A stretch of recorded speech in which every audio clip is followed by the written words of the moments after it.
Mayroon na nga sana ang Golden State Warriors ng pag-asa na makuha ang panalo nang wala si Stephen Curry ngayong araw laban sa worst team na San Antonio Spurs. Ngunit nabigo pa rin sila dito na siyang rason bakit maraming mga fans ng Warriors ang nainis sa kanilang kupunan, lalo pat undermanned literal ang kanilang nakalaban na Spurs, since hindi rin naman dito naglaro sina Victor Wembanyama at Devin Vassell. At kasabay nga ng kanilang pagkatalo, binulgar nga po ni head coach Steve Kerr sa kanilang post-game interview. Sobrang lumamya ang kanilang depensa matapos nilang mabigyan ang Spurs ng 28 free throws at 17 3-pointers. Maging si Klay Thompson, sobra rin naman ngang napagod sa pagbubuhat sa Warriors, since alam nga nito na si Stephen Curry lamang ang nag-iisang player sa kanilang lineup na kayang makapagligtas sa kanilang kupunan. At ngayon nga pong inaasahang mawawala ito sa kanilang mga susunod na laro. Kailangan nga pong mag-step up ang lahat ng mga natitirang player kung ayaw man nilang magsunod-sunod pa ang kanilang talo at bumagsak sa standings ng West. Samantala, matapos nga magdelikado ang Dallas Mavericks na mahulog sa ikasyam sa West noong nakarang araw, unti-unti na nga pong nakakabawi ang kanilang team.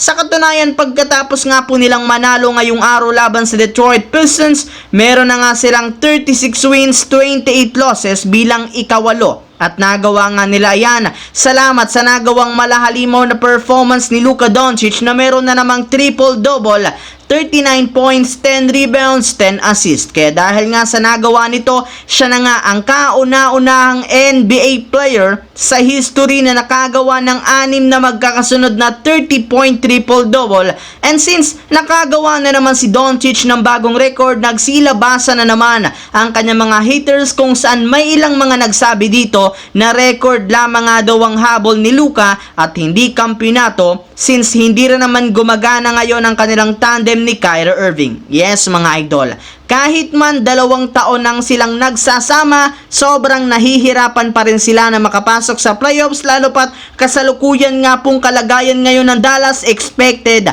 na makikipagsapalaran sila sa play-in tournament.